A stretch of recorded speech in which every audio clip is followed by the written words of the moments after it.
देखिए, मैं इसका इस तरह मिसाल दूं, इंग्लिश में कहावत है, when rape is imminent just enjoy it.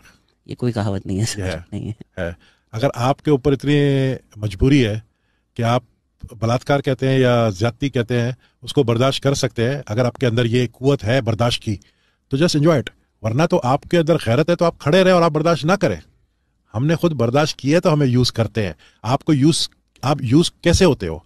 आप ये कभी मैं I don't believe in this thing कि जी आपके साथ जबरदस्ती हो रही है। आपके साथ जबरदस्ती हो रही है लेकिन आप खड़े तो रहें, अपना आवाज तो उठाएं। सेटिस्फाई नहीं कर सकते हो। गजब बेइज्जती है। अब आप इस पे हंस रहे हो। किसने आपको क्या खबर दी हुई है? किसने आपको कौन सी खबर दी हुई है? कैमरामैन ने ये सब खबर दी है। पार्टी बदल लिया साला। कि आप हर किसी को सेटिस्फाई, आप एक बंदे को भी सेटिस्फाई नहीं कर सकते। मैं दिन में 500 लोगों को सेटिस्फाई करता हूँ। डिफरेंस समझ गए आप?